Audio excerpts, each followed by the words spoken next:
Há 6 anos, eu traí e acabei engravidando. Quando meu marido descobriu, me fez escolher entre salvar nosso casamento ou ficar com o bebê. Escolhi o casamento e abri mão dos meus direitos sobre o meu filho. Agora, meu marido quer ser pai, mas descobrimos que não podemos mais ter filhos. Então ele sugeriu que tentássemos nos aproximar do meu filho e criá-lo juntos como copais. Mas nada saiu como esperávamos, e agora meu ex não nos deixa mais vê-lo e ainda nos acusa de forçar o menino a chamar meu marido de pai.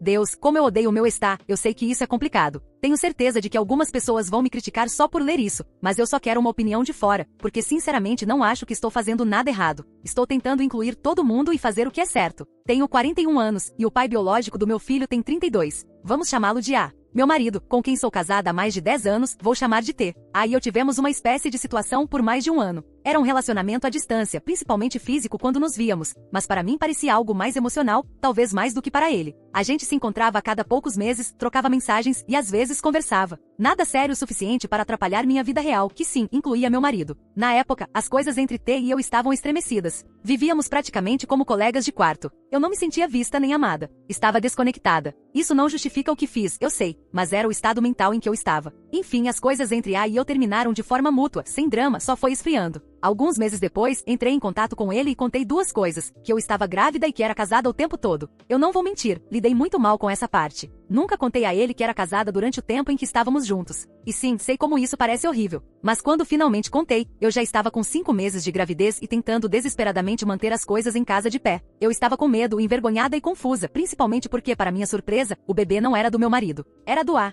A pediu um teste de paternidade depois que o bebê nasceu, o que foi justo. E o teste confirmou, ele era o pai biológico. Nessa altura, meu marido já tinha deixado claro que não criaria o filho de outro homem. E sinceramente, eu concordei. Nosso casamento mal tinha sobrevivido a tudo isso. E eu sabia que forçar a presença daquele bebê em casa acabaria com o que restava do nosso relacionamento. Então fizemos um acordo legal. A teria a guarda total e eu me afastaria. Sem visitas, sem direitos. Eu assinei a papelada. Foi uma das coisas mais difíceis que já fiz. Mas disse a mim mesma que estava fazendo isso pelo meu casamento, pela estabilidade e, no fundo, também pelo bebê. Naquele momento eu não podia oferecer o que ele precisava. E eu nem conseguia olhar uma foto dele sem sentir raiva. Os anos se passaram. A acabou se casando com uma mulher que, pelo que eu vi, é ótima com crianças. Vamos chamá-la de D. Eles acabaram adotando meu filho legalmente depois que eu dei meu consentimento. Eu não contestei. Queria um corte limpo, um recomeço. Mesmo que tenha me destruído por dentro ver meu próprio filho se tornar, legalmente, filho de outra pessoa. Eu não entrei em contato. Deixei que eles vivessem a vida deles. Observei de longe, tá? Eu admito. Eu via o Facebook às vezes, olhava fotos quando amigos em comum postavam algo. Mas mantive minha distância como prometido. Então, no ano passado, tudo mudou. Fiquei doente. Não um resfriado, algo sério. Não quero entrar em detalhes médicos, mas fiquei internada por um tempo e tive muito tempo para pensar. Deitada naquela cama, sem saber se eu sequer sobreviveria, só conseguia pensar no meu filho, o menino que carreguei, que abandonei, que nem me conhecia. E aquilo me atingiu com força. Eu precisava consertar as coisas. Naquela época, Jacob, meu filho, tinha 6 anos. Velho o bastante para talvez entender se tudo fosse feito com cuidado. Então procurei e contei a verdade. Não toda, mas o suficiente. Disse que me arrependia de ter saído da vida do Jacob, que o medo me afastou, e que agora meu marido e eu estávamos bem novamente. E ele me apoiava em tentar restabelecer algum contato com meu filho. Ah, com razão ficou cauteloso. Eu não o culpei. Ele e D não queriam bagunçar a vida de Jacob de repente. Então combinamos visitas supervisionadas curtas com a presença de um deles. Tudo seria lento e cuidadoso. Eu aceitei. Só queria uma chance. E por 10 meses, as coisas correram surpreendentemente bem. Jacob era educado, mas quieto no começo, tímido. Não sabia direito o que pensar de mim. Mas com o tempo começou a me chamar pelo nome e a fazer perguntas. Nada profundo. Só coisas como você gosta de cachorros? Ou, qual é a sua comida favorita? Pequenas coisas. Eu vivia por aquelas visitas. Meu marido ia comigo às vezes, e tomávamos cuidado para não ultrapassar limites. Ele ficava por perto, brincava com Jacob e jogava bola, empurrava o balanço. Achávamos que estávamos fazendo tudo certo. Mas aí começou a surgir uma tensão. Meu marido começou a se sentir estranho com essa coisa de apenas visitas. Não era ciúme, era mais a sensação de que se íamos fazer parte da vida do Jacob, deveríamos ser reconhecidos de alguma forma. Ele não gostava da ideia de ainda parecermos apenas intrusos. Eu meio que concordei com ele. Conversamos, e ele disse algo que ficou na minha cabeça. Se eu vou amar essa criança como se fosse minha, por que não posso ser o pai dela? Eu não o repreendi. Eu entendi o que ele queria dizer. Esse homem ficou ao meu lado em tudo. Ele aceitou o fato de que outro homem gerou um filho durante o nosso casamento. O simples fato de ele estar disposto a se envolver já é um milagre para mim. Então, sim, quando ele perguntou se Jacob poderia chamá-lo de pai, eu não disse não. Avançando para 2 semanas atrás, levamos Jacob ao parque, só nós 3, eu, meu marido e ele. Foi uma tarde simples com lanches, futebol e escorregador. Em determinado momento, meu marido disse a Jacob com gentileza: "Você pode me chamar de pai se quiser." Eu apoiei. Disse a Jacob que talvez fosse mais fácil pensar nele dessa forma, especialmente porque agora faríamos parte da vida dele também. Ele não reagiu muito na hora, apenas assentiu e continuou brincando. Achei que talvez aquele fosse o avanço que esperávamos, que finalmente estávamos construindo algo de verdade. Mas então a próxima visita não aconteceu. Em vez disso, a me ligou em particular e perguntou exatamente o que tínhamos dito a Jacob. Perguntei o motivo, e ele explicou que Jacob voltou para casa quieto, retraído, e do nada, perguntou se ele era mesmo seu pai. Eu contei a verdade, disse que tínhamos falado com Jacob sobre chamar meu marido de pai. Expliquei que achamos que seria menos confuso para ele. Eu não esperava a reação explosiva que veio depois. Perdeu o controle. Disse que não tínhamos o direito, que confundimos o filho dele e destruímos tudo que ele construiu nos últimos 6 anos. Contou que Jacob chorou e que agora não sabe mais em quem acreditar. Ele me acusou de tentar manipular uma criança de 6 anos para que aceitasse outra pessoa como pai. Disse que estava tudo acabado, sem mais visitas, sem mais contato, ponto final. Eu disse que ele estava exagerando. Que tudo o que fizemos foi oferecer a Jacob uma segunda figura paterna segura, alguém que vai estar na vida dele daqui pra frente. Não era uma substituição, nem um apagamento do papel dele, só uma inclusão do meu marido. Mas a não quis ouvir. Deixou claro que ultrapassamos um limite. Que Jacob é o filho dele, não nosso. Eu lembrei de que Jacob também é meu filho biológico. Que sim, tínhamos um acordo, mas essa criança não existiria se não fosse por mim. Disse que talvez ele devesse considerar que isso não é mais apenas sobre a família dele, que eu também tenho o direito de construir algo. Ele respondeu direto. Ele não está confuso por ter 2 pais. Está confuso porque seu marido disse que eu não sou um. Não foi isso que aconteceu, mas a essa altura, já não importava. Disse que estávamos cortados. Que a menos que Jacob um dia peça por conta própria para me ver, acabou. Chorei depois daquela ligação. Estava com raiva sim, mas principalmente magoada. Pela primeira vez em anos, tentei fazer parte da vida do meu filho. E no segundo em que fizemos algo que desafiou o controle total do ele fechou a porta na nossa cara. O que mais me dói é que ninguém parece se importar com o que meu marido está passando com tudo isso. Ele ficou comigo apesar da traição, do teste de paternidade, de abrir mão de um bebê que não era dele. Quando contei que queria restabelecer contato, ele não questionou. Ele simplesmente apareceu, brincou com Jacob, se envolveu. Aí a esposa dele tiveram 6 anos para brincar de casinha com o meu filho. Mas, no segundo em que eu tento criar uma conexão própria, sou egoísta. Sou manipuladora. Sou perigosa. Até a minha mãe, e sim, nossa relação é difícil, mas ela sempre foi neutra. Chegou a dizer para a mãe do que isso é crueldade. Que afastar uma mãe do próprio filho, especialmente quando ela finalmente está tentando, é errado. E eu concordo. Mesmo que eu não tenha sido presente antes, o vínculo ainda existe. Eu tenho o direito de me importar agora. Sinto que estou sendo punida por não ter sido perfeita o tempo todo. Mas fiz o que precisava fazer naquela época para proteger meu casamento. E agora que as coisas estão mais saudáveis, eu só queria consertar o que fosse possível. Mas não dá para fazer isso se me tratam como uma ameaça. Acho que deveríamos ter perguntado antes de sugerir o talvez pai. Sim, mas acho que foi uma tática de manipulação? Não. Acho normal uma criança ter mais de uma figura em quem se espelhar, principalmente quando essas pessoas vão estar presentes de forma consistente. Não é como se Jacob tivesse chamado meu marido de pai antes mesmo de conhecê-lo. Já tínhamos 10 meses de convivência. E sim, Jacob chama a esposa do de mãe. E eu nunca tive problema com isso. Nunca fiz drama por outra mulher ser chamada de mãe pelo meu filho. Então por que é diferente quando se trata de pai? Por que o meu marido é apagado nessa equação? Meu marido não está tentando tomar o lugar do mas Jacob tem 6 anos. Crianças se adaptam. Elas conseguem entender que existe um pai biológico e um padrasto. Milhões de crianças vivem assim. Mas nós nunca tivemos a chance de explicar, porque eles simplesmente nos cortaram. Sei que alguns vão dizer que perdi o direito de opinar quando entreguei a guarda. Mas isso significa que perdi o direito de ser reconhecida? Que não posso aparecer anos depois e tentar fazer melhor sem ser acusada de confundir uma criança? Eu não me arrependo das visitas. Eu não me arrependo de ter dito a Jacob que ele podia chamar meu marido de pai, se quisesse. Acho que foi certo oferecer essa opção. O que eu realmente lamento é ter acreditado que seria a mente aberta o bastante para entender que não estávamos tentando tirar nada dele, só tentando construir algo nosso. Comentários do Reddit. Comentário 1. Você é a errada. Sabe o que é inacreditável? Você se coloca como uma heroína por finalmente aparecer depois de anos e acha que isso te dá o direito de reconstruir toda a base emocional da criança. O menino tem 6 anos. Você não estava lá nas trocas de fralda, nas febres de madrugada, nos pesadelos noturnos ou nos primeiros passos. Agora que ele passou pela parte difícil e está emocionalmente mais estável, de repente você e seu marido querem chegar e cocriar? E vamos falar do seu marido, o cara que mandou você abrir mão do seu filho ou então perder o casamento. O mesmo homem que só se interessou quando era seguro e conveniente. E agora ele quer ser chamado de pai? Desculpa, mas nem pensar. Isso é extremamente desrespeitoso. O verdadeiro pai é aquele que ficou por perto enquanto seu marido estava ocupado se lamentando em vez de demonstrar compaixão por uma criança. Você não apenas ultrapassou um limite, você pisou em cima dele. E o fato de estar surpresa com as consequências mostra que você nunca entendeu o que significa ser mãe. Você não ganha pontos por aparecer tarde e tentar reescrever a história. Comentário 2. Olha, vou dizer que você está errada, mas não vou te atacar como o resto do pessoal. Acho que há muito trauma não resolvido acontecendo aqui. Você tomou más decisões, sim, mas também vejo alguém desesperada para consertar algo, mesmo que esteja fazendo isso da pior forma. Dito isso, sua abordagem é muito falha. Você não recuperou o título de mãe. Ficou de fora por 6 anos, e agora não é só a sua história. Jacob tem uma nova vida, uma família estruturada, rotinas e expectativas. A sua tentativa repentina de colocar seu marido num papel paterno foi irresponsável. Seu marido não deveria pedir para ser chamado de pai. Isso não é um gesto de cura, é um gesto de ego. E o seu filho sentiu essa tensão. Crianças de 6 anos são esponjas emocionais. Você o assustou. Se realmente se importasse mais com o bem-estar de Jacob do que com a imagem de reconstruir uma família, teria seguido o ritmo dele, não imposto o seu. Ah, e você chegou a pedir desculpas de verdade? Porque parece que você jogou uma bomba na vida dele e agora está irritada porque as consequências não foram convenientes para você. Comentário 3. Provavelmente vou ser criticado por isso, mas não acho que você esteja completamente errada. Digam o que quiserem, minha criança tem 2 pais biológicos. O pai não pode fingir que você não existe só porque ainda está com raiva do passado. Sim, você errou feio no começo, sem discussão. Mas você deu espaço, respeitou a adoção e não interferiu por anos. Agora que está tentando se reaproximar, eles te tratam como uma ameaça apenas por existir. E sobre o seu marido, e as pessoas que o criticam esquecem que ele te perdoou por uma grande traição. Ele quis se envolver. Isso conta, sim. Talvez pedir para ser chamado de pai tenha sido precipitado, mas não foi algo maligno. Crianças têm várias figuras parentais o tempo todo. O que me incomoda é o quanto a soa possessivo. No momento em que você tenta se fazer presente, ele corta tudo. Ele quer que o filho saiba que é adotado, mas ao mesmo tempo quer controlar toda e qualquer conexão emocional. Isso também não é saudável. Você lidou mal com a situação, mas eu entendo. E se é verdade que seu marido sempre foi gentil e respeitoso durante as visitas, então a exagerou.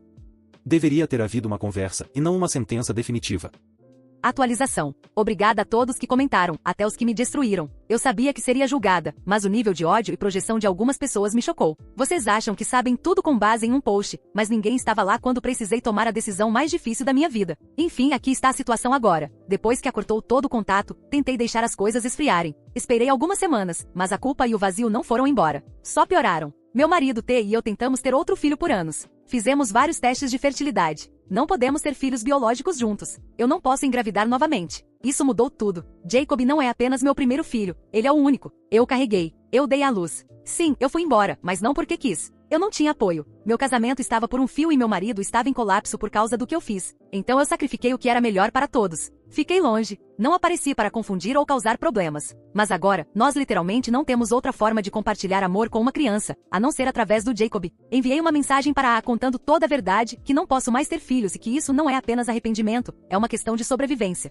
De querer direcionar o amor que temos para algum lugar. Eu implorei para ele reconsiderar as visitas. Eu disse que seguiríamos qualquer regra que ele estabelecesse, que nunca mais diríamos pai e que só queríamos ver o Jacob. A resposta dele foi uma única frase: você já fez sua escolha. Eu também. Essa frase me destruiu. Ele nem sequer reconheceu que vínhamos vendo o Jacob há quase um ano sem nenhum problema. Não reconheceu que o Jacob gostava das visitas. Que ele sorria, ria e nos chamava pelo nome. Que ele sempre pedia para o T empurrá-lo no balanço. Que ele corria primeiro para mim no parque. Nada disso importou. Eu nem tive o direito a uma conversa. Acho que as pessoas não entendem como é perder um filho 2 vezes. Eu já sei o que os comentários vão dizer. Você abriu mão dos seus direitos. Não pode voltar agora. Tudo bem, eu entendo. Mas se o Jacob pode chamar a esposa do A de mamãe, por que é considerado abuso emocional se ele chama o meu marido de pai? Onde está o limite? Em que momento o amor vira uma ameaça? Isso não é um padrão duplo? Ou só é aceitável quando é conveniente para o A? Quero deixar uma coisa absolutamente clara. O meu marido nunca quis ser pai por ego. Ele não estava tentando marcar território. Ele só queria criar um vínculo. Tudo o que ele disse foi: se eu vou fazer parte da vida dele, ele não deveria saber que estou aqui e que sou uma presença segura? Só isso.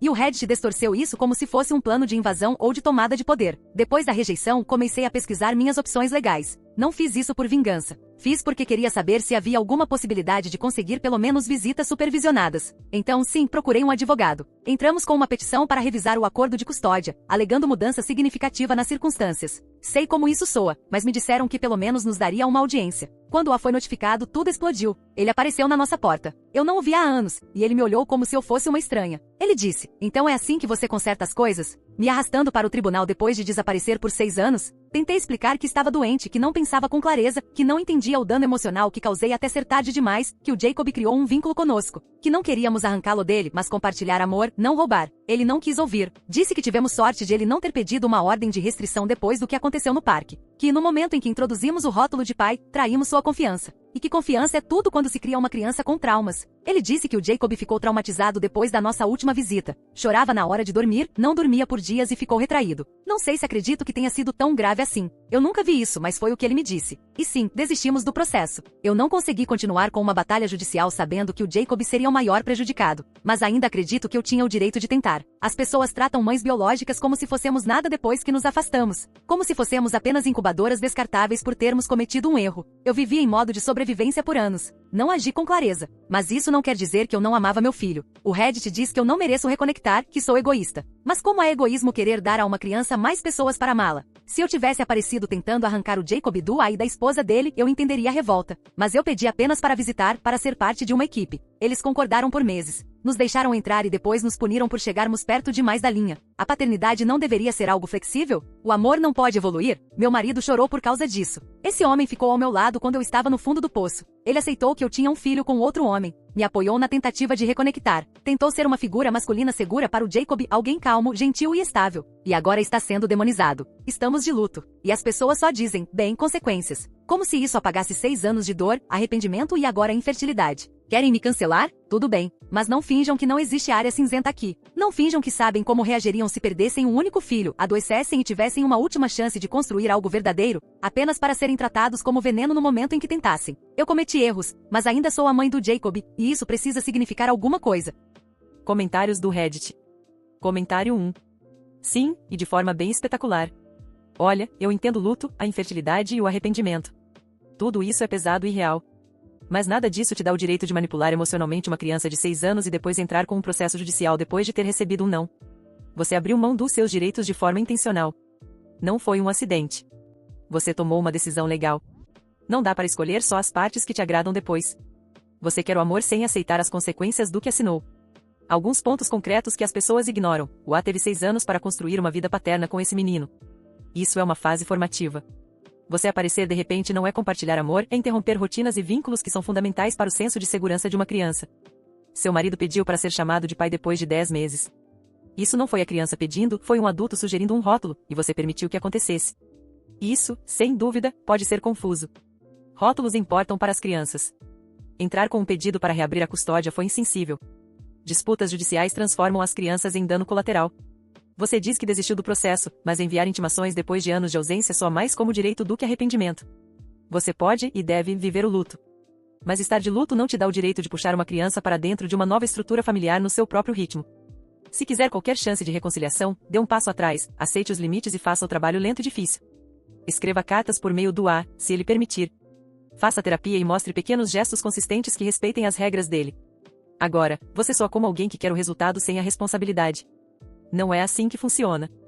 Comentário 2. Sou uma mulher mais velha e já vi várias famílias recompostas desmoronarem e se reconstruírem. Não estou aqui para te atacar. Eu vejo sua dor. Perder a chance de criar seu único filho biológico e depois descobrir que não pode ter mais é um golpe devastador. Seu desejo é compreensível e humano. Dito isso, há 2 pontos que destroem sua credibilidade e fazem os outros se afastarem. Limites. Você minimiza repetidamente o fato de que foi o adulto que deixou a criança e tomou uma decisão legal de abrir mão. Isso não apaga sua ligação biológica, mas significa que você deve ao A e à esposa dele uma enorme dose de paciência e humildade. Pedir e, em seguida, entrar com um pedido de custódia, mesmo que apenas para conseguir uma audiência, soa como escalada, não reconciliação. Gestão de percepção. Dizer à criança que ela poderia chamar seu marido de pai enquanto você ainda era uma presença incerta foi imprudente. Não importa se o coração do seu marido era puro. Crianças precisam de certeza. Você não deu isso a elas. Ofereceu uma opção e depois se surpreendeu quando a porta se fechou. Realidade prática. O A está protegendo o que ele construiu. Ele não é um monstro por isso. O fato de o seu marido ser bondoso não significa automaticamente que ele deva ter um papel de pai. Bondade não é o mesmo que autoridade parental conquistada. Próximos passos práticos se você quiser tentar salvar essa relação sem destruir o que resta. Pare de se expor publicamente e silencie as redes sociais. Faça um pedido de desculpas realmente sincero ao A, sem justificativas, sem mas eu estava doente.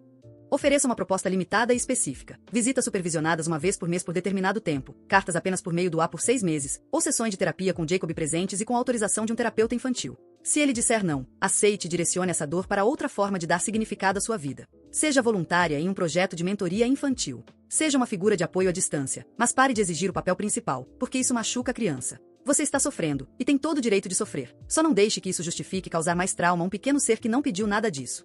Atualização 2. Voltei porque as coisas desmoronaram completamente. Tentamos de tudo literalmente. Depois de sermos massacrados online por querermos fazer parte da vida do meu filho, meu marido e eu recuamos. Começamos a fazer terapia com uma especialista em traumas familiares, alguém neutra, experiente e licenciada. Contei tudo a ela até o processo legal do qual desistimos. Fui totalmente sincera. Ela não foi condescendente, mas validou uma coisa: eu ainda sou a mãe do Jacob. E que, embora a biologia não seja tudo, não pode simplesmente ser apagada por documentos e assinaturas. Disse que o luto não torna alguém perigoso e que o que meu marido e eu estávamos vivendo era algo próximo do luto não reconhecido. O de lamentar por uma criança que nunca perdemos totalmente, mas que não temos permissão para reivindicar. Pela primeira vez em muito tempo nos sentimos compreendidos. Foi então que algo inesperado aconteceu. Recebi uma mensagem de voz de uma mulher que se apresentou como conselheira que trabalhava com o Jacob. Ela disse que queria entender melhor nossa dinâmica para discutir como uma possível reconciliação de longo prazo poderia acontecer no futuro. Sem promessas, mas explicou que trabalhava com crianças em contextos familiares complexos e que havia entrado em contato com o conhecimento do A. Fiquei em choque. Nem contei ao meu marido de imediato. Retornei à ligação.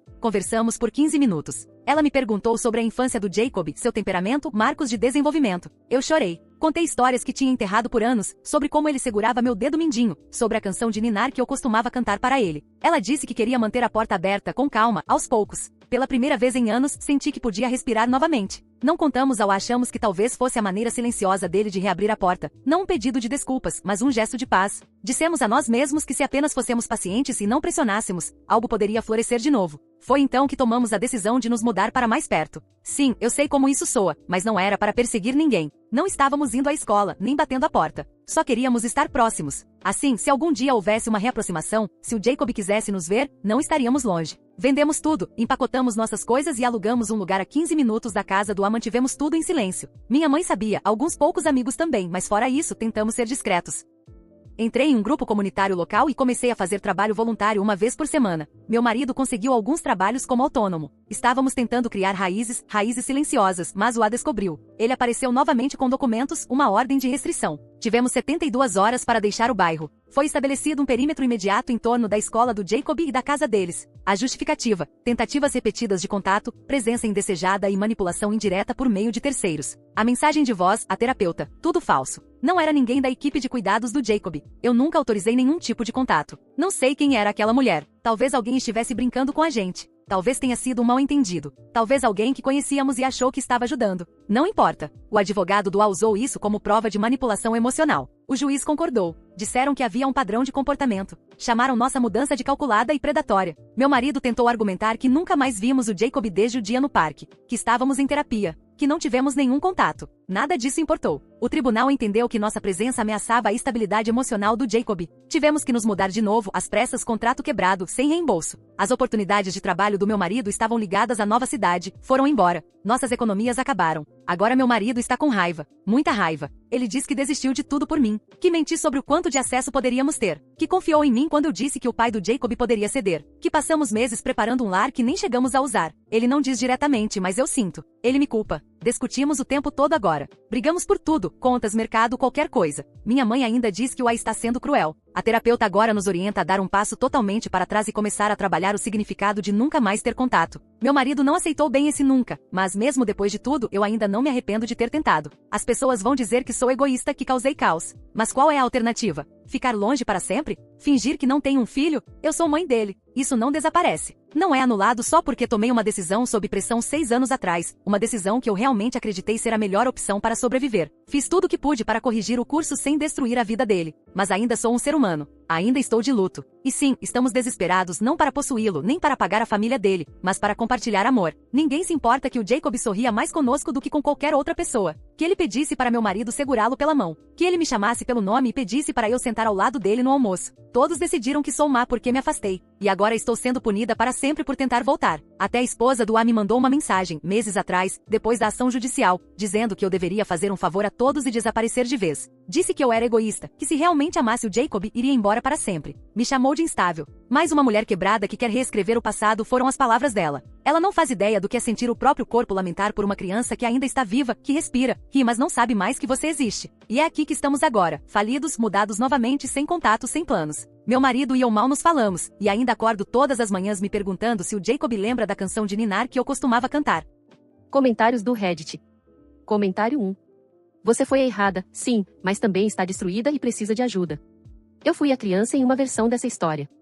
Minha mãe biológica perdeu a guarda por causa de um vício, sumiu por 6 anos e depois voltou dizendo que sempre me amou e pensava em mim todos os dias. Tentou forçar uma reconciliação porque sentia minha falta, não porque eu sentia falta dela. Ela presumiu que eu sentiria o mesmo vínculo que ela. Não senti. Ela tentou apressar tudo e estragou tudo. Comecei a ter pesadelos e crises de ansiedade porque me senti obrigada a escolher entre os pais que me criaram e a mãe que apareceu de repente, com lágrimas e laços de sangue. Ler suas atualizações é como ler o diário da minha mãe. Você continua repetindo, eu ainda sou a mãe dele. Está focando no título, não no relacionamento. Ele não te conhece. Ele não te deve nada. Você quer que ele te cure. Sua dor é válida. Seu trauma é válido. O luto por infertilidade somado ao luto por um filho perdido é uma combinação devastadora. Mas forçar uma criança a preencher esse vazio é violência emocional, mesmo que você não enxergue assim. Se você quiser ter qualquer chance de futuro, mesmo que distante, talvez quando ele fizer 18 anos e quiser te encontrar, o melhor que pode fazer agora é parar completamente. Faça terapia profunda e aprenda a amá-lo na ausência, sem exigir que ele te cure. Comentário 2. Não concordo com o modo como estão te atacando sem nenhuma nuance, porque consigo ver o horror emocional de perder seu único filho biológico e depois descobrir que é infértil. Isso destrói a alma.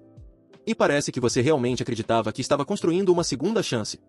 Provavelmente se agarrou a cada pequeno gesto positivo do Jacob como se fosse oxigênio. Não acho que você seja má. Acho que está se afogando. No entanto, você está se afogando e se agarrando a uma criança para tentar se manter à tona. Isso pode afogar ele também. É aí que tudo se torna inaceitável. O fato de seu marido ter se voltado contra você não é surpreendente. Ele também estava vivendo a fantasia de ser o pai heróico em sua própria cabeça. Mas, no momento em que as consequências chegaram na vida real, ele desistiu emocionalmente. Isso não é bondade. É alguém que gosta de parecer um santo até o ponto em que isso começa a custar algo de verdade. Aí a esposa deles são duros, talvez frios, talvez excessivamente protetores, mas, do ponto de vista deles, eles deixaram você se aproximar, confiaram em você, e então você destruiu essa confiança ao forçar o papel de pai, depois recorrer à justiça, e por fim se mudar para o mesmo ambiente deles sem aviso.